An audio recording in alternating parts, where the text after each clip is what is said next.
Boa tarde, pessoal. Já tem bastante gente assistindo a gente. Sandro, muito boa tarde. Muito obrigado mais uma vez por estar aqui com a gente, ajudando a gente a realizar um sonho muito antigo da memória, que é trazer, resgatar essas narrativas com recorte de gênero e raça para dentro da história do setor elétrico. Hoje a gente vai discutir, vai trazer um pouco e principalmente contar a história de uma mulher super importante, maravilhosa, que eu já sou muito fã, que é a Enedina Alves, que é a primeira engenheira negra do Brasil. E para falar, para trazer essa história maravilhosa para a gente tem aqui o Sandro. Sandro, eu queria que você se apresentasse para o público de casa e contasse um pouquinho também, só começasse a contar como é que você chegou na história da Enedina. Legal. Então tá. Então, boa tarde a todos e todas. É um prazer estar aqui.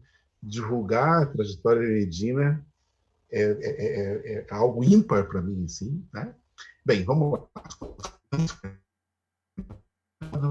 Em História e em Ciências Sociais. Sou mestre em Educação pela Federal do Paraná. Sou guarapuavano, atleticano, furacão. Importante. É, ser guarapuavano é algo muito importante, que foi assim, foi em Guarapuava que eu comecei a pesquisar os negros. Eu me lembro que foi em 88, né, 88 para quem tem aí mais de 50 anos, é legal lembrar que foi o ano de 100 anos da abolição. E a gente começou e coincidentemente também, né, o ano da Constituição. E aí, em 88, a gente começou, né, todo aquele processo de redemocratização do Brasil, etc, etc. E lá em Guarapuava, a gente começou a discutir se essa abolição era boa ou não era. Começou um incipiente movimento negro em Guarapuava. E logo depois disso, eu fui para a faculdade de História. E na minha trajetória, tem um clube social em Guarapuava que é muito importante, que é o Clube Rio Branco, que é um clube fundado por negros em 1919. Um clube fundado por negros para justamente os negros terem um espaço de diversão, porque não tínhamos clubes dos brancos em Guarapuava. Então, a partir dessa trajetória de pesquisa dos negros e tal, eu fui para a Faculdade de História, comecei em Guarapuava, depois concluí em Curitiba. Nesse ínterim eu era bancário, né? Aí depois que eu terminei a faculdade, eu fui para educação. Nesse intervalo também eu estudei percussão, eu fui capoeirista, percussionista, saí do banco, comecei a dar aula e tinha uma banda chamada Grupo Fato aqui em Curitiba. Eu era o percussionista dessa banda, fui fazer show no Rio de Janeiro, muito legal. E depois saí do Fato e me dediquei mais à educação e à pesquisa histórica. E aí que entra a questão, porque na minha pesquisa histórica, não, desculpe, minha pesquisa educacional, que envolve ensino de história. E aí eu comecei a estudar o ensino de história junto com o cinema, certo? Na perspectiva da educação histórica. Então, estudar história e cinema, como os professores de história usavam o cinema nas salas de aula, certo? Filmes. Né? E aí pesquisei isso, etc, etc. Por conta disso, eu fui chamado no Colégio Estadual do Paraná, que é um mega colégio aqui, com uma super mega estrutura, público, aqui em Curitiba. Tem até pista de atletismo, pra ter uma ideia. Piscina e tal, um super mega colégio. E eu fui lá para fazer um trabalho que era chamado de cinema comentado. Como eu pesquisei bastante cinema, inclusive a produção local, né, eu fui chamado para fazer uma espécie de... Lá tinha um curso de produção audiovisual, etc. Aí eu fui fazer uma espécie de mediação, trazendo cineastas locais e suas produções e mostrar para o público, que era principalmente os estudantes de produção audiovisual. E aí eu conheci um monte de gente, contatos pra caramba e tal, aí até que eu conheci pessoalmente o Paulo Munhoz. Paulo Munhoz é uma figura muito importante para a nossa discussão por aqui. Aí cheguei no ponto importante. O Paulo Munhoz é um cineasta, aqui de Curitiba, diretor de cinema, professor também de semiótica e tal, doutor em cinema, etc. E ele é um cara da animação, certo? A maioria das produções dele são de animação. Inclusive tem uma que ganhou prêmios internacionais, chama Brichos, Bichos Brasileiros. Então, o Paulo Munhoz, levei ele para lá mostrar, fazer projeção dos filmes dele. Você tem uma ideia, esse colégio tem até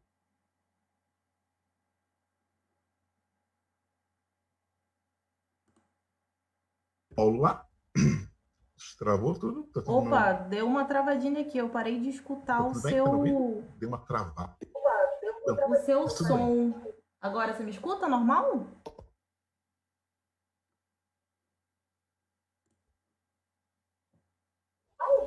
Então, Sandro? legal. Sandro, Então, você assim, tá. né, o Paulo Munhoz. Oi? Opa, eu tô ouvindo meu Tô me eco. ouvindo. Tô Ah, então, ouvindo? acho que foi agora. Tá. Pode continuar. Agora tá. Desculpa. Foi. Foi. Beleza. Não, sem problema. A internet está sendo usada por muito mais pessoas agora nesse momento, né? Com Isso. certeza, a gente vai congestionar essa internet. E aí o Paulo Munhoz, até o Paulo Munhoz você entendeu, né? O Paulo Munhoz chegou lá Sim. e tal. Ele foi apresentar as obras dele, inclusive brichos, e discutia, etc, etc. No fim da apresentação, era uma sala gigante de cinema, assim, eu me lembro que o Paulo Munhoz me chamou e falou, Sandro, tem uma proposta para fazer para você. O que é, Paulo? Ah, eu não esqueci um detalhe, o Paulo é engenheiro, certo? Engenheiro, engenheiro mecânico. Aí ele falou, Sandro, eu quero te convidar para um projeto que vai envolver muita pesquisa. Aí o Paulo falou assim, você conhece a Inedina Alves Marques? Eu falei, não. Olha, que eu já participei do movimento negro, etc, etc. Não, não conhece a Inedina. Ele falou, a Inedina é a primeira engenheira negra do Brasil. Eu falei, opa! E ela estudou em Curitiba. Eu falei, nossa! E aí eu me empolguei com aquilo tudo, porque a ideia inicial da minha entrada na pesquisa da Inedina é fazer um filme. A gente está com isso, né? Falei com o Paulo ontem ainda, Paulo Munhoz. E falou, Sandro, não se esqueça que a gente tem essa perspectiva de fazer o filme e o ano que vem sai. Esse filme tá. Isso foi em 2008, Regis. 2008, o primeiro contato dele, então faz 12 anos que isso aconteceu. E a gente está correndo atrás de verba e já batemos na trave 2 vezes com apoio, conseguir editais, né, etc, etc. Bem, aí o Paulo falou assim, você conhece a Enedina? Eu falei, não conheço. Então quero te convidar para o projeto para você pesquisar sobre a Enedina. E aí, a partir disso, eu comecei a ir atrás da Enedina. Parentes, documentos, né? Toda aquela trajetória, entrevista e aí foi que eu entrei nesse universo por conta disso, né? Da minha ligação com o cinema. Conheci o Paulo Munhoz, que me apresentou a Enedina, e aí foi o start de tudo. Entendi. Sandro, para começar essa conversa, eu acho que é legal a gente seguir essa linha histórica, né? Aí eu queria que Certo. você aproveitasse para contar um pouquinho da vida da Nedina, antes de se formar engenheira. Ela foi Certo. normalista, né? Ela se formou normalista, depois ela teve Isso. alguns empregos. Aí eu queria que você contasse esse início da vida dela para a Não gente tá legal. Você podia começar colocar por. a fotinha da Enedina Ah, eu vou aí, colocar. pra gente Pessoal, tá. Aquela daquela tá com um monte de professoras, assim, sabe? só. Então, peraí, deixa. Tem A uma. Não, sei se formatura dela que ela tá em pé com algumas pessoas sentadas? não, é uma das primeira ou segunda foto dela, que ela tá com um monte de pessoas em pé, assim. Ah, Um tá monte de bom. mulheres em pé, certo? Vamos para lá então. Então tá bom. Então vamos lá, pensar na Enedina. Assim. Então a Enedina, uma menina negra curitibana. Para quem, assim, Curitiba é uma cidade que ganhou uma pecha, assim, ganhou um status de ser uma cidade europeia. E não é, tá certo? Não é. Teve muita imigração. Curitiba tem alemães, né? Alemães, inclusive a minha namorada é descendente de imigrantes, né? Menonitas, tem poloneses, ucranianos, italianos. Eu moro numa região, como eu falei para você, Santa Felicidade, que ela foi colonizada por italianos. Né? Então, mas toda essa leva de imigrante é do século XIX, certo? Então a gente não pode esquecer que Curitiba foi fundada no século XVII. Então, até chegar nesses imigrantes 200 anos depois, a população que construiu a base da cidade de Curitiba foram os negros, certo? Os negros. Uhum. Então, assim, isso é importante destacar. Então, a Enedina não caiu do céu em Curitiba. A Enedina é filha de descendente de escravizados. Assim como eu sou também. Eu não contei isso na minha apresentação, mas o meu tataravô foi escravizado pelo Visconde de Guarapuava, certo? Então, assim como eu, também a Enedina tinha ligação próxima com essa escravização. A mãe da Enedina era, a dona Duca, ela era uma mulher que trabalhava na casa do Domingos de Nascimento. Domingos Nascimento era um delegado na época aqui em Curitiba. E ela não era escravizada, tá? Mas ela era uma empregada que ficava o dia inteiro lá, etc, etc. E a Enedina ia para essa casa. Na idade de alfabetização, imagine que era uma criança negra em 1913, a Enedina nasceu em 1913, tá? Então, imagine em 1920, Curitiba, uma provínciazinha, uma menina negra. Sabe quanto que ela ia estudar? Nunca. A sorte da Enedina é que a família Domingos Nascimento pagou para a Enedina estudar porque ela tinha uma filha. Eles tinham uma filha da mesma idade da Enedina. E as duas iam juntas para a escola. A menina para ter companhia e a Enedina ganhou na loteria. Né? E aí ela foi alfabetizada na idade certa. Tá? Qual era a saída para uma menina preta em Curitiba na década de 1920? Né? Ela foi para ser normalista, era a única coisa possível para uma menina que já me parece, é isso que tem um monte de questões na pesquisa que a gente teria que aprofundar mais ainda, porque não se esqueçam que a nossa pesquisa é sem verba nenhuma, sem apoio de universidade nenhuma, então a gente está, né, esperando que a gente consiga o edital ou o dinheiro para a produção, para aprofundar mais a pesquisa. Mas, de qualquer forma, a Enedina, uma menina alfabetizada, negra, o que era raro naquela época, inclusive para as meninas brancas, tem que lembrar disso, né? E ela vai, então, estudar no Instituto de Educação do Paraná, que forma normalistas, beleza? Normalistas. Então, ela se torna professora da escola normal, ou seja, vai dar aula para criança. E aí, então, a primeira fase profissional da Enedina é um trabalho como professora de o que hoje nós chamaríamos de primeiro ao quinto, né? Que é a primeira fase do ensino fundamental. Né? E essa imagem que eu pedi para você colocar é a imagem dela trabalhando numa cidade próxima aqui que chama Rio Negro. Rio Negro é uma cidade próxima a Curitiba, em que ela foi lá para trabalhar. Ela trabalhou em várias escolinhas, assim, na região, inclusive em Curitiba. Depois ela vai trabalhar no tiro de guerra como professora. E aí, em 1935, 35, 34, tem um start na vida da Enedina que é estudar engenharia. A gente não sabe por quê, tá?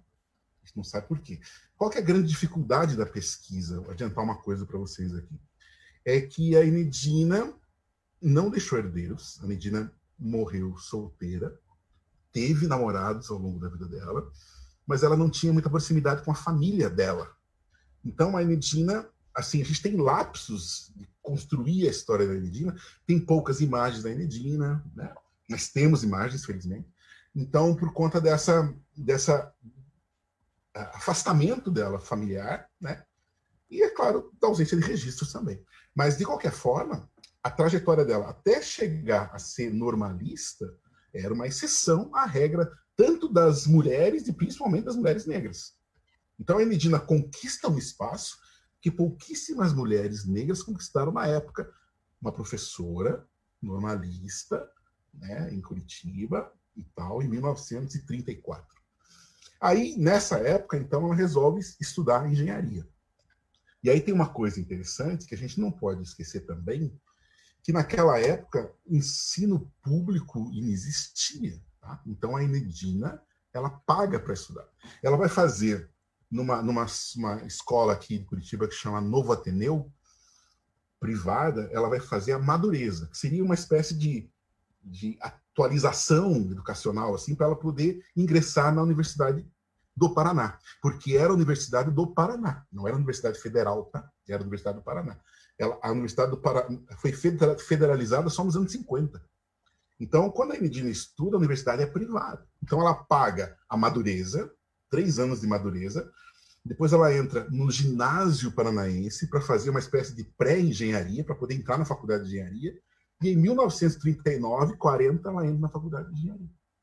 Então, todo esse processo ela faz bem madura. Assim, imagine que ela faz isso, ela nasceu em 13, ela faz isso a partir de 33, ela tem mais de 20 anos, 25 anos por aí. Né? Estudando isso, né? Imagino que de maneira muito desgastante, porque ela tinha que trabalhar, onde que vinha o rendimento dela? Do trabalho dela. Né? A mãe dela apoiava, não tinha. Ela abandonou a casa assim, quando ela era muito criança. Criou a Enedina, foi a musical de música dentro da casa. hoje é muito comum no Brasil. Né? Eu sei se a mensagem aqui, mas também é isso. Tá com um pouquinho de problema, se você puder repetir a última frase, fica perfeito. Eu disse que estou ouvindo. Você tá me ouvindo agora? Está melhor?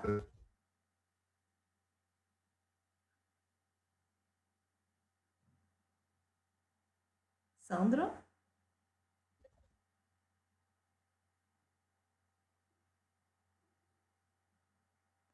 Sandro, você me Sei lá o que está escuta? acontecendo. Agora sim, beleza. Agora voltamos. Oba! Então, é que mostra eles dela e dela, né, passar o visto que o pai crítica grande, como assim, trabalhador, e mas bem, né? E quando um novo assim, faz primeira da vida intelectual na Medina. Uma menina estudante, professora, para poder fazer a que chamava Madureza, ginásio para passar da engenharia em 1930.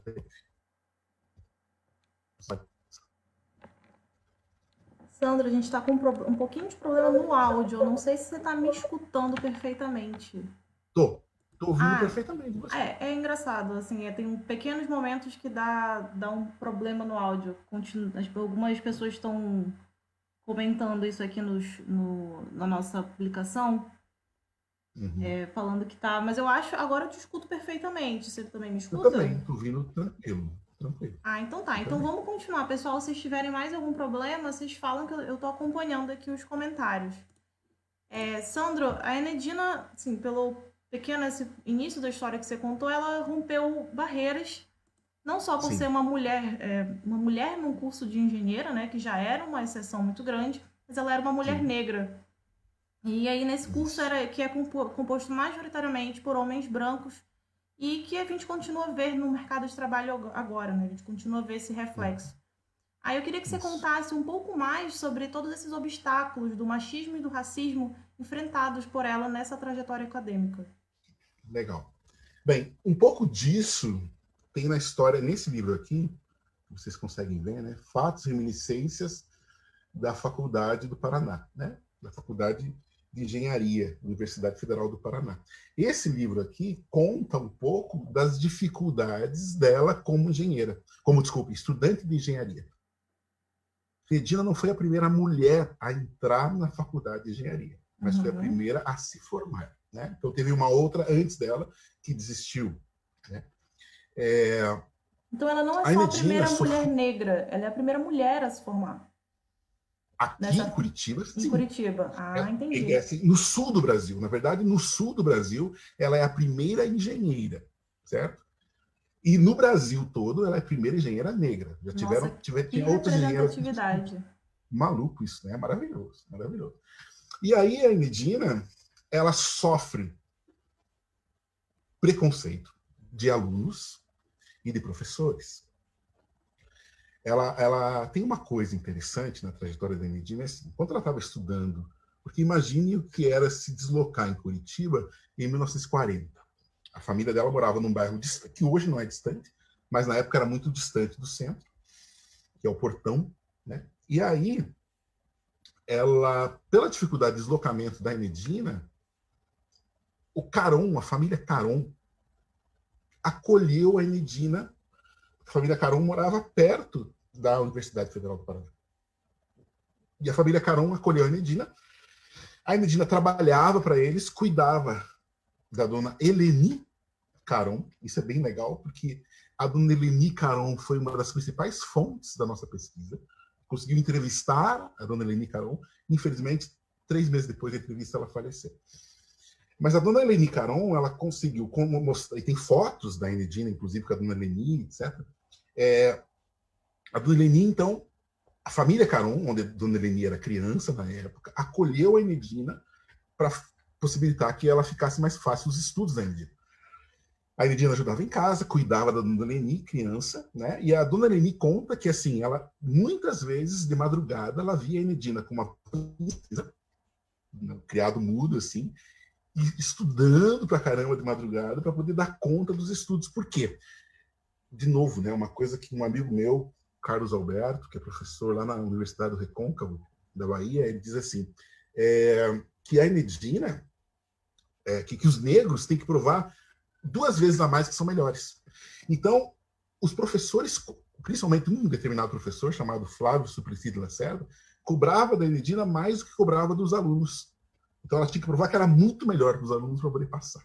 Nossa. Então, isso foi bem delicado. Então, às vezes, ela tinha que estudar mais do que os outros alunos, tirar notas melhores para não sofrer discriminação. Os alunos, de uma certa maneira, os acadêmicos, aceitaram muito bem a Enedina. Que não teve em determinado momento, assim, que já estava incluída, ela era árbitra de futebol nos eventos da universidade, dos acadêmicos, né, da universidade. Então, ela foi conquistando um espaço dentro da comunidade acadêmica interessante, apesar de sofrer perseguições e também, é claro, casos de tanto de machismo quanto de racismo por parte de alunos e professores, né? Mas a Enedina se formou, né? Ela se formou em 45, né? Um ano simbólico para caramba, que é também um ano do fim da Segunda Guerra Mundial. A Enedina se forma em 45 e a Enedina era muito bem relacionada. Essa é uma história também bem legal, porque ela era professora daí do tiro de guerra, que era uma espécie de escola pública, assim, né? E ela é exonerada do tiro de guerra, mas logo em seguida ela entra como engenheira na Secretaria de Aviação e Obras Públicas do Estado do Paraná. Isso, Ela tinha muito eu queria que você falasse um isso, pouquinho dessa parte. Ela entra como auxiliar de engenharia, né, na Secretaria de Viações e isso, Obras Públicas. E aí isso ela, mesmo. onde ela foi chefe de hidráulica, chefe da divisão de estatísticas do Serviço de Engenharia e também atuou na Isso. Secretaria de Educação e Cultura do Estado. E isso que eu estou falando não é mérito nenhum meu, sim da equipe de historiadoras da memória. Bruna, Amanda, vocês estão muito de parabéns. Isso. Olha, tem uma coisa importantíssima que eu tenho que frisar, é o seguinte. Depois a gente pode falar um pouquinho mais do processo de pesquisa, mas no processo de pesquisa eu conheci um negrão maravilhoso chamado Jorge Santana, que infelizmente perdi o contato dele. Ele morava em Curitiba, foi embora, voltou para a Bahia e a gente perdeu o contato. O Jorge é o grande biógrafo da Medina, porque ele foi. A gente conseguiu trocar documentos importantes para a história de Medina e ele estava na faculdade, na época, e a monografia de final de curso dele é sobre a Medina. É maravilhosa. Incrível. É maravilhosa. E aí, bem, voltando à questão, então a Medina entra na aviação de obras públicas, ela é muito próxima de um cara que foi governador do Paraná, chamado Lupion, né? E ela consegue uma ascensão na carreira muito interessante. Tem um problema, só que assim, a Inegina participou da construção do projeto de construção da usina de Capivari, né, que é uma usina Isso. hidrelétrica importante aqui. Participou da CEL, da Casa Estudante Universitário. Participou do Colégio Estadual do Paraná, que é esse, veja a coincidência. Onde que eu ouvi falar de Medina? Colégio Estadual do Paraná, por conta do Paulo Munhoz. E depois eu soube que ela participou da elaboração do projeto do Colégio Estadual do Paraná. Legal isso, né? Nossa, que incrível. Aí Muito incrível. ela participou na usina Capivari Cachoeira, ela participou desse levantamento topográfico e tem algumas histórias, eu acho que principalmente dessa monografia que você citou, que ela andava armada. Eu queria que você E, falasse um pouquinho desse contexto, assim, ela deve ter ocupado alguns lugares muito novos para mulher, sim, principalmente para mulheres negras, assim, lugares de chefia, sim, lugares de coordenação. Eu queria que você falasse um sim. pouquinho da mulher Enedina. Vejam, a Inedina, então, como eu falei para você, enfrentou obstáculos na faculdade, e quando ela se torna engenheira do Estado, os obstáculos também continuam existindo, né? Imagine, mulher, até hoje, as pessoas que eu conheço da engenharia, a faculdade, mas 2000 lá,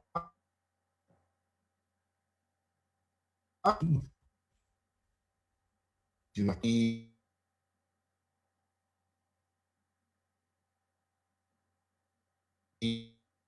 eu parei porque travou tudo aqui. Eu estava falando que Travou, tem travou. histórias, Agora tem, pode continuar, que eu acho que eu tô ouvindo já perfeitamente. tem histórias da Enedina que ela, para ter respeito dentro dos espaços que ela atuava, ela tinha que andar armada. Né? Então ela ia com um Caramba! revólver na cintura, né, para impor respeito. Imagine a peãozada, né? E a peãozada mesmo, os trabalhadores ali do chão da usina, né? Chega uma mulher, imagine o obstáculo que isso representava, e uma mulher negra. Então, ela, no caso da usina, ela se impunha pela, pela arma, né? A presença dela. Mas tem uma coisa que a dona Eleni contou, que é interessante, que a Medina sempre foi uma mulher muito forte em relação às opiniões dela. Né? Ela gostava de tomar uma cervejinha de vez em quando, e ela gostava muito de conversar nos grupos masculinos. Eu acho que era um lugar que ela... Imagine, conversar de engenharia com as mulheres não tinha, né, como, porque não era o métier das mulheres. Né? Então, quando esses grupos, festas e reuniões, ela ia e debatia com os homens assim, de frente a frente. Né? O que também era algo muito diferente da época, mas ela tinha uma personalidade forte e sustentava a sua argumentação. Tanto que ela tem uma ascensão na carreira como funcionária pública maravilhosa. Assim. Ela é aposentada com salário de desembargadora, apesar de não ser desembargadora. Né? Então, a Enedina, por conta da relação... Porque tem que lembrar outra coisa, né? Nessa época também não era concurso público, era muito de relações políticas e tal, etc. Mas isso não desmerece a Medina, porque ela conquistou um espaço social maravilhoso, né? Nessa trajetória dela, aí ocupando espaço dentro da universidade, ocupando espaço na Secretaria de Aviação e Obras Públicas e depois na Secretaria de Educação.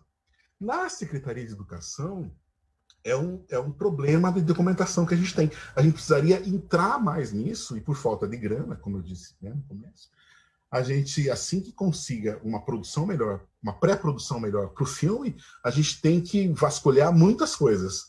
Algumas afiliadas da Enedina, a Enedina tem uma curiosidade interessante, né?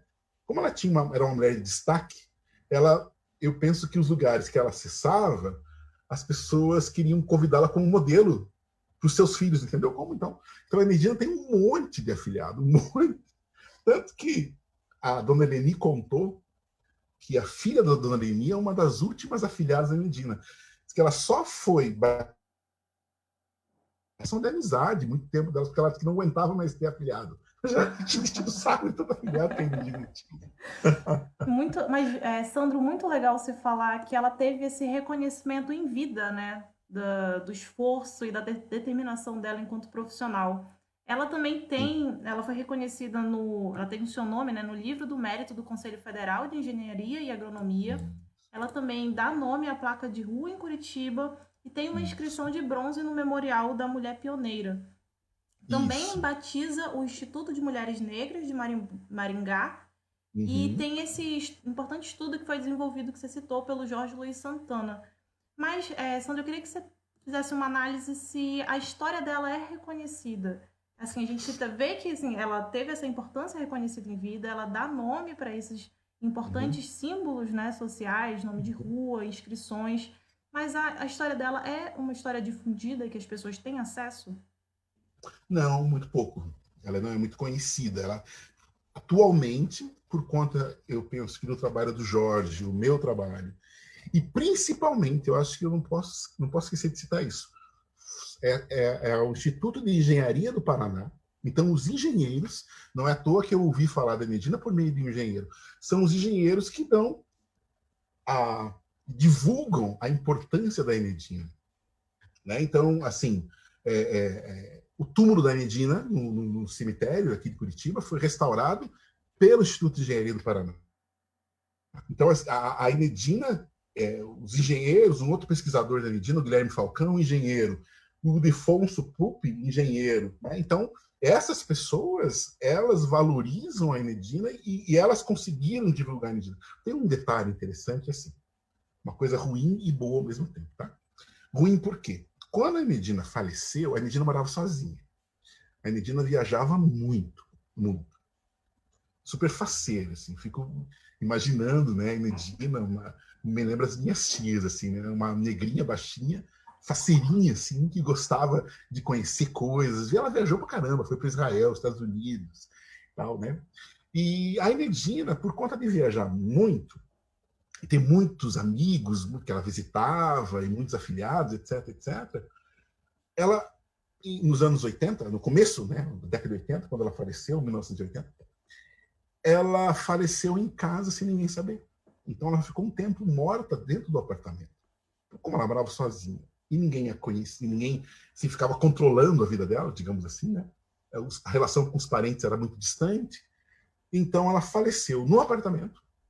E quando descobriram ela falecida no apartamento, a imprensa sensacionalista caiu matando, dizendo que morreu de maneira suspeita, tirou uma foto muito ruim da Enedina, assim, sabe? Muito, muito mau gosto da Enedina na cama e tal, já morta, né? Nossa. Então, assim, mas o legal foi a reação depois disso. Os engenheiros se reuniram e fizeram o jornal se retratar. Teve uma grande matéria numa revista importante da época, Paraná em Páginas e tal, mostrando o valor da Enedina, falando da morte dela. Então, isso foi mostra o quanto que a Medina era importante para os engenheiros. O Então, círculo essa profissional imagem. dela, né? Como você falou, ela Isso mesmo. fazia muita questão de ocupar esses espaços, Uhum. que talvez não fossem muito comuns para mulheres, principalmente mulheres negras. Muito, muito É. legal isso. E tem uma coisa de ocupar espaço que eu não falei que é importante, que é assim, a Enedina, ela se aposenta no fim dos anos 60 e ela vai falecer em 1980. A Enedina, depois de aposentada, ela tem uma atuação na sociedade civil muito grande. Ela pertence ao Centro Paranaense Feminino de Cultura, ela participa de filantropia, né? Então não é à toa que ela está na placa da Sociedade Sul-Otimista. Ela tem uma outra placa da Enedina também, de 1988, que está bem em frente à Federal. Essa placa é maravilhosa, uma placa de bronze, assim, em frente à Federal, 1988, 100 anos da abolição. Uma placa que tem, sei lá, o nome de não sei quantos negros, pelo menos uma meia centena de negros homenageados, e está lá a Enedina, a homenagem póstuma a Enedina está lá. É uma placa de Nossa. 88. Então é bem legal, assim, né? Você falou das homenagens. Hoje a Enedina também dá nome a um prédio da Universidade Federal do Paraná, né, de engenharia, né, lá do Centro Politécnico. A Enedina dá nome a eu não sei se é um laboratório da UNILA, Universidade Latino-Americana, né, que fica lá em Foz do Iguaçu, acho que é isso. Dá o nome a um laboratório lá na UNILA. Então, sem dúvida, e ambos ligados à engenharia, né? Tanto o prédio da Federal quanto a UNILA ligado à engenharia. Então, é muito importante o reconhecimento da Enedina, mas ainda a divulgação disso não é à altura do que a Enedina fez como mulher, rompendo barreira e conquistando espaço. Com certeza. Sandro, é comum nos artigos, nos relatórios relacionados à Enedina, a associação da ascensão social dela com um discurso meritocrático, que é bastante problemático em vários aspectos. Eu queria que você comentasse Sim. um pouquinho disso, né? Porque ela ser tão colocada como exceção, eu acho que só confirma a regra. Mas eu queria que você comentasse um pouquinho disso. Isso, né? Bem, então vamos ver assim, porque as oportunidades da Enedina, né, começam com essa família do Domingos Nascimento, que consegue colocá-la num lugar que seria impossível para uma mulher, mesmo que tivesse que batalhar muito. Então a meritocracia é um problema já de cara, né? Então a Enedina aproveitou um espaço social importante, mas não podemos esquecer que isso, como você disse, é uma exceção, né? As mulheres negras que quisessem estudar em 1920 não tinham onde. Não tinha escola pública para elas conseguirem esse espaço social, né? Então a Enedina consegue, ela aproveita os que são criados, né, oportunidades que são para que isso é uma regra que, infelizmente, vale até hoje, né? Então, assim, não adianta você ter não, tem escola. Não, mas quais as condições que um estudante de hoje tem de ir para a escola e manter-se na escola? Né? Eu sou professor também de escola pública em Curitiba, municipal. Né? Eu dou aula para o 8º ano. E sei que tem muitas crianças que têm uma dificuldade grande de estar naquele espaço, porque o princípio da equidade não é respeitado, né? Como é que eu posso cobrar de um menino, uma menina que vive na periferia de Curitiba, que não tem alimentação direito, né? Que tem dificuldade de chegar à escola? Como é que eu vou cobrar desse menino que ele vá ser engenheiro, por exemplo, ou médico, ou advogado, ou professor, né? Qualquer profissão que precise de uma dedicação maior, enquanto que o menino tem que pensar em trabalho, já pensar em... Né? A Indina, como a gente falou, é uma exceção, mas que é legal para a gente pensar que é uma conquista de espaço social e uma referência para várias gerações também. Com certeza, assim, trazendo para o contexto que a gente tem hoje, a gente vê o agravamento dessas desigualdades, uma vez que o ensino público está interrompido e as escolas particulares continuam atuando, Nossa, né? Isso nem com fale. Imagine, certeza. o Enem está marcado, e eu dou aula em escola privada e pública. A escola pública está lá, os alunos estão, entre aspas, abandonados, né? E na escola privada, a aula normal, online, os alunos lá estudando, a gente lascando, discutindo, e o Enem está com a prova marcada. Com Né? Ou certeza, seja, de complicadíssimo. novo, já tem um abismo grande, e agora então o abismo fica maior ainda. Sandro, eu sei que agora Infelizmente. você não está vendo você não está acompanhando os comentários da nossa live, mas depois que terminar, eu vou Sim. pedir para você olhar lá que você está recebendo uma enxurrada de carinho e elogios, muita Ai, gente que legal. impressionada, o pessoal falando que está arrepiado com a história dela e está muito feliz de estar ouvindo o seu relato e compartilhando Que bom, que bom. essa história também com outras pessoas. Sandra, agora entrando mais no seu ofício, né, de historiador, queria saber um pouco Certo, mais das fontes documentais que você certo. encontrou a respeito da Uhum. Enedina e como é que se deu esse processo de levantamento de documentação. Quais foram esses documentos que você teve acesso e onde que a gente pode pesquisar mais sobre a trajetória dela? Bem, por enquanto, publicado assim algo coeso e de importância histórica é o trabalho do Jorge Santana. Ele está disponível na Biblioteca Digital da Federal. É só digitar lá no Google Jorge Santana e Enedina que vai aparecer a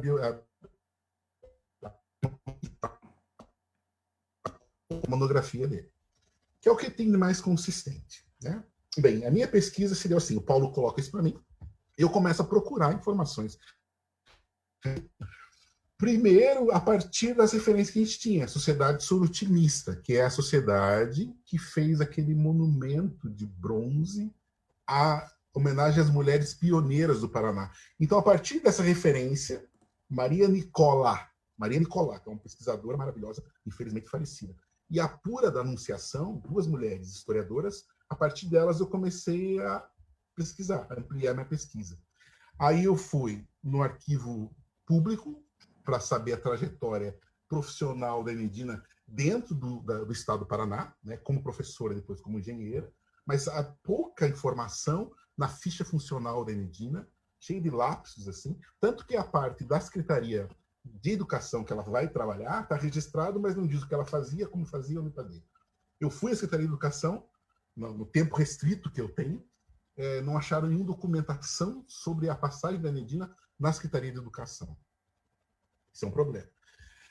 Aí tem sorte de historiador, que eu acho muito legal isso, sabe? Na época, eu estava trabalhando no Colégio Novo Ateneu, que eu comecei a estudar em Enedina, Novo Ateneu. E aí, conversando com as pessoas, eu descobri que a Enedina estudou no Novo Ateneu. Eu passei a mão no telefone, falei com a minha chefa na época, ela conseguiu toda a documentação da Enedina no curso de Madureza, até as notas da Enedina eu tenho, sobre Muito bom! Madureza. Aí tá, aí a gente entrou em contato e soube da dona Eleni Caron. A Eleni Caron, mãe da Mirella Goncho. A Mirella Goncho também forneceu fotos, porque a Mirella Goncho é a última filhada da Medina, né, a Mirella Goncho. E a Mirella conseguiu fotos e tal, entrevistou a mãe dela, a dona Eleni, que morou com a Medina. Então foi outra fonte. A gente entrou em contato com os parentes da Medina, principalmente a dona Elisete Marques. A dona Elisete Marques é uma mulher que representa muito a Enedina em eventos em que a Enedina é homenageada. Só que a dona Elisete fala assim, olha, eu tive pouco contato com a Dindinha, né? Com a Enedina, o apelido charmoso da Enedina. Tive pouco contato com a Dindinha, porque não era muito ligada à família. Então a dona Elisete não tem muita coisa para contar. O Jorge Santana conseguiu uma coisa que eu não tinha conseguido, por isso que eu falo que sorte historiadora é o momento certo, o lugar certo, né, com a pessoa certa. Eu fui no Colégio Estadual do Paraná, sabendo que a Enedina estava lá, tinha estudado, procurei informação, nada. O Jorge Santana foi e conseguiu. E aí toda a documentação do Colégio Estadual, que era ginásio paranaense, que é o período de transição da federal para do colégio para o curso de engenharia, o Jorge conseguiu. Como o Jorge era aluno da federal na época, ele fazia pesquisa, todos os documentos relativos à Enedina dentro da federal, também o Jorge conseguiu. E a gente fez, como eu falei para você, a troca de documentos e tal. Mas o que falta ainda para minha trajetória é a parte da educação da Enedina e o contato com esses montes de afiliados que a Enedina tem. Como a nossa pesquisa saiu, graças ao José Carlos Fernandes, na Gazeta do Povo, que é o jornal, pelo menos aqui na região, era, na época, o jornal de circulação maior, assim, né? Hoje não circula mais, ele é só online. Por meio da Gazeta do Povo, muita gente entrou em contato comigo e com o José Carlos Fernandes, dizendo que, conheceu a Enedina, minha mãe conheceu a Enedina, minha avó conheceu a Enedina, eu tenho umas passagens aqui, eu tenho foto da Enedina, etc, etc. Então, isso tudo vai ajudar no futuro, porque, como eu falei para você, a gente tem limite, né, de atuação. Então, foram essas as fontes que eu recorri, principalmente a Dona Leni, né, Colégio Estadual do Paraná, Colégio Novo Ateneu, a Universidade Federal do Paraná também, e foram a base da documentação para me aproximar mais da dona Enedina Alves Marques. E, Sandro, o projeto na pesquisa dela, como você falou, continua, né, para a produção de um documentário sobre a Enedina. Aí eu queria que você contasse um pouquinho mais desse projeto pra gente, como é que tá sendo, quando é que ele sai, Tá. principalmente. Que eu acho que Bem, aqui sair nos assim que a gente tiver grana. comentários, aqui nos comentários as pessoas estão super ansiosas, inclusive Verônica Cunha é professora da Baixada Fluminense aqui no Rio e já Certo. passou e trabalha com mulheres negras, já passou para elas essa aula. Já passou para os alunos dela essa aula. Eu acho que ela está falando dessa entrevista. Eu tô super feliz aqui, Verônica. Aham. Depois conta pra gente se é isso mesmo. Legal. É porque tem entrevistas minhas no YouTube sobre a Enedina. Tem duas, se eu não me engano. Eu vi um E mini uma super. documentário, né? Um mini vídeo Isso, bem super bem interessante. feita. Que daí tem depoimento meu, da Mirella, que era a filhada dela, e da dona Lisete Marques, que é sobrinha dela. Bem, a questão é assim, o projeto nosso, Paulo Munhoz, né, como eu falei para você, diretor, etc, etc, ele pensa em fazer um docudrama, né, um documentário com elementos de dramaticidade também, ou seja, porque a gente tem pouca imagem da Enedina. E como o Paulo trabalha com animação, a ideia é fazer algo nesse sentido. Tem até roteiro já, etc, etc, que seria, então, em princípio, por conta da grana, um curta-metragem, com animação e com também inserção de coisas documentais, certo? Mas já pensamos em fazer também um longa, mas tudo isso depende da grana. Grana, grana, grana. Então, assim, a ideia é fazer esse docudrama, em princípio. O roteiro que está melhor elaborado é do docudrama, curta-metragem, inserindo animação e também a parte documental, e principalmente porque a gente tem poucas imagens na Enedina, né?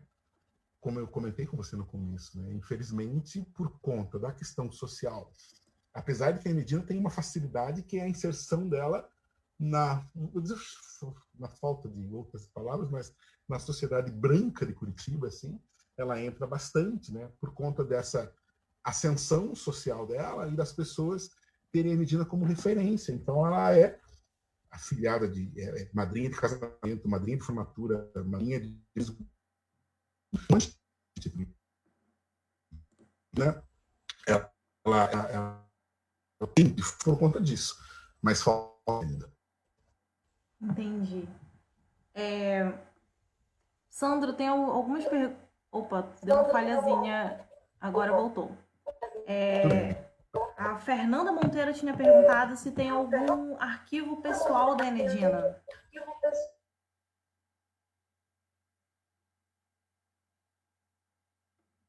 Sandro, você me escuta?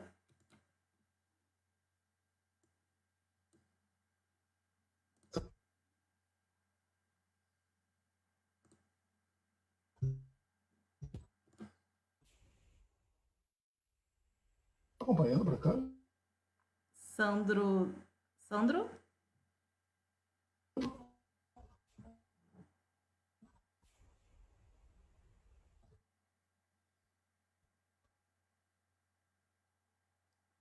Alô, Sandro?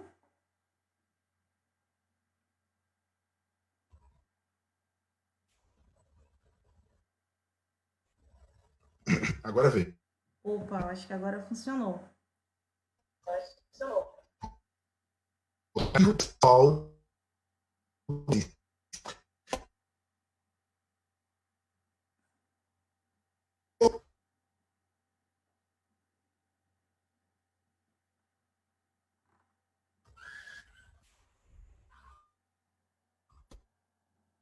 Eu disse, eu consegui de forneci para uma estudante recentemente algumas coisas para ela poder fazer um artigo lá de conclusão do curso e tal. Mas um lugar que tenha disponível o acervo da Enedina, infelizmente, não existe. Poxa, que pena. Pessoal, vocês. Bruna faz uma pergunta pra gente. Você possui as entrevistas com essas testemunhas da história da Enedina salvas? Tem, da dona Eleni foi a única que nós conseguimos fazer por conta da produção. É 1 hora de entrevista com a dona Eleni. A gente tem isso salvo, sem dúvida, né? Que infelizmente, inclusive, como eu disse, né, 3 meses depois ela veio a falecer.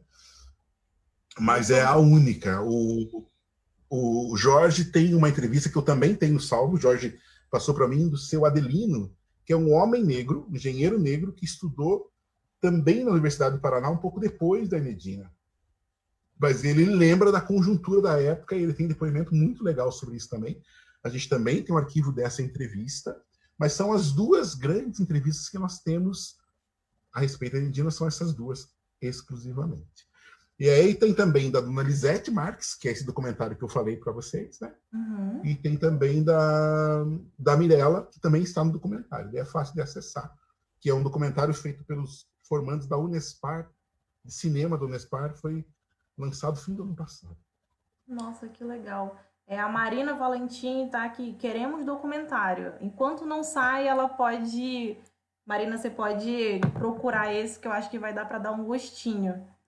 Isso mesmo. Isso mesmo. Sandro, para terminar, a gente já está terminando o nosso tempo. Eu queria que você desse algumas indicações de filmes e livros para o público que está acompanhando a gente de casa e fazer, se você tiver alguma consideração, ainda alguma informação extra para acrescentar, se ficar à vontade. Tá legal. Bem, eu já li de um livro que é difícil de acessar, que é do Defonso. Esse livro aqui é maravilhoso, tá? Otavianes, que é a raridade, As Metamorfoses do Escravo. Otaviani é um cientista social, estudou na USP, orientado pelo Florestan Fernandes, e foi coleguinha do Fernando Henrique Cardoso. Coleguinha de doutorado do Fernando Henrique Cardoso. Existiu uma questão no Brasil delicada, que é a questão do Gilberto Freire. Qual a questão do Gilberto Freire? Quando ele publica Casa Grande Senzala, nos anos 30, ele diz assim, ó, a mistura no Brasil foi bem boa. A mistura foi bem boa e não tem racismo no Brasil. As pessoas chegaram a essa conclusão, a partir do que o Gilberto Freire falou, que o Brasil era uma grande democracia racial. Nos anos 50, o Florestan Fernandes, com verba da ONU, orienta o Otaviani e o Fernando Henrique Cardoso. O Fernando Henrique Cardoso vai lá para Santa Catarina, o Otaviani vem para o Paraná, e a partir dos depoimentos do Paraná, ele vai falar sobre as metamorfoses do escravo e dizer, ó, meu filho, no Sul teve escravidão e continua tendo racismo no Brasil, tá? E o legal é que para produzir este livro aqui, tem depoimento da Enedina. Maravilhoso, né? Nossa, que incrível! Incrível! Ele entrevistou a Enedina para produzir esse livro. Eu acho isso maravilhoso. E qual que Maravilhoso. era a opinião? Qual foi a contribuição da Enedina? O que ela achava dessa Para questão? colocar justamente como que os negros se posicionavam, né, as metamorfoses de escravo, né, como que o negro se posicionava numa sociedade racista em Curitiba nos anos 50, 60. Né? Isso aqui é bem legal. Falando sobre a questão da negritude no Brasil, lembrando que eu estou falando para o Brasil todo, né? Acho que é tão legal isso tudo, que a tecnologia nos proporciona. Né? Aí tem aqui, esse que é o lançamento do ano passado, né? Do Laurentino Gomes, é uma indicação maravilhosa. A documentação que ele usa para produzir esse livro é um livro de jornalista, não é de historiador. Mas o cuidado que ele tem a fazer isso aqui, ele foi para a Europa, foi para a África, arquivos na Espanha, em Portugal, arquivos na África. Ele faz, e é só o primeiro, tá? Vai ter mais 2 desse aqui. Então, eu acho maravilhoso. A escravidão do Laurentino Gomes. Falando sobre mulheres, eu fui pegar na minha biblioteca qual mulher negra que eu ia indicar para vocês verem um pouco também além da Enedina, né? Olha aqui, ó, aí do Rio de Janeiro, a Clementina do Jesus, a Quelé, né? Aqui a voz, esse eu li o ano passado, a voz da cor, Quelé, né? A Clementina de Jesus, uma mulher negra, sambista, que foi descoberta depois de 60 anos de idade, né? Como toda a maneira dela cantar, usando cantos da época da escravidão, etc, etc, maravilhosa. Quelé tem que ser lida, né? Sobre filmes, tem tanto filme, né? Norte-americano, brasileiro, é legal pegar assim o Joel Zito de Araújo, né? Joel Zito de Araújo, Raça, né? Que é um filme documentário dele forte, mas tem as ficções dele também. Joel Zito de Araújo é um cineasta negro brasileiro. Tem muitos cineastas novos negros produzindo coisas do Brasil. Tem um cinema negro brasileiro. Importante a gente procurar informações sobre isso. Eu acho que o cinema norte-americano não pode ser esquecido, né? Tem cineastas negros produzindo coisas bem boas. Eu assisti esses dias no Netflix, indicação da minha namorada, Juanita, vale a pena, Juanita, tá na Netflix, e fala sobre uma mulher negra construindo a sua independência depois de bem mais velha, também é bem legal isso. Histórias Cruzadas dos Estados Unidos eu também gosto muito. 12 anos de escravidão. No Brasil, lembrando também um pouco mais do cinema, eu gosto de Madame Satã, né, que retrata Rio de Janeiro lá no comecinho da década de 20, comecinho da década de 20, começo do século 20, né, que é bem interessante. Uma interpretação das primeiras filmes do Lázaro Ramos que projetou ele assim. Apesar de não ser de uma mulher negra, tem um livro do Lázaro Ramos, né, Na Minha Pele, que é bem legal também, sobre para a gente entender um pouquinho a questão dos negros no Brasil, né? O Lázaro Ramos, a partir da sua trajetória pessoal, coloca ali na obra de uma maneira bem legal. Me surpreendeu a qualidade da escrita do Lázaro Ramos. Sei lá, tem tanta coisa, né? Tanta coisa para ver e criticar e pensar. Eu acho que a questão toda é assim, é entender que o cinema que trata dos negros, eu acho que dá para separar em 2, assim, né? O cinema que faz um questionamento sobre a negritude, a branquitude, e o cinema que coloca o negro lá como personagem subalterno, que eu acho que daí não me interessa muito, né? Mas eu acho que dá para pensar nessas 2 perspectivas. Tem muito cinema africano chegando também agora, né? Felizmente, África do Sul, né? Tem coisas até de Angola, Moçambique também, na língua portuguesa, que vale a pena acessar, né? É isso. Eu acho que é isso. De indicação, assim.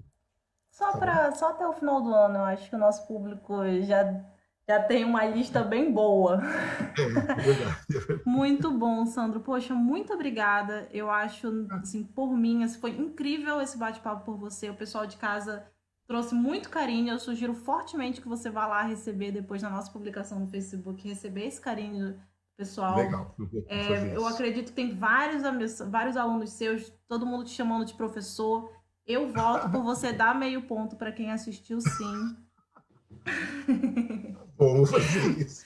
Sandro, muito obrigada por essa conversa, obrigada por compartilhar com a gente. É sempre Foi um um prazer prazer. conversar com você. E eu Foi um espero que prazer. essa seja a primeira das parcerias que você faça com a memória. Com certeza o setor elétrico tem muito a aprender a resgatando a história dessas mulheres e dessas mulheres negras que participaram da construção do setor. Ah, sem dúvida, sem dúvida. Foi um prazer, né? E estou sempre disponível. Eu acho que divulgar a Enedina é maravilhoso. Esse eu sentia certo, como é que eu posso dizer? Uma certa um receio de um homem falar sobre a Enedina, né?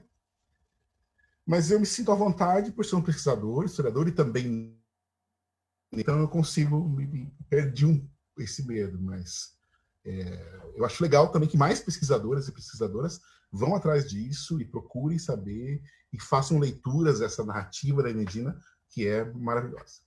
Cada Certo? vez Muito mais obrigado. a gente ceda os nossos espaços para que essas histórias apareçam, com certeza. Isso mesmo, isso mesmo, isso mesmo. Sandro, Valeu. vamos ficando por aqui. Pessoal de casa, muito obrigada por participarem da conversa. Me desculpem os problemas técnicos de internet, que infelizmente a gente não pode prever, mas eu espero que vocês tenham gostado desse bate-papo. E acompanhem a gente está com uma série de lives aqui no Facebook, especificamente sobre preservação histórica e memória, sobre aqui no Facebook e lá no Instagram sobre outros temas como liderança, saúde e comunicação. Eu espero vocês. Beijinhos. Tchau, tchau, Sandro. Até Valeu, mais. tchau. Até mais. Até mais.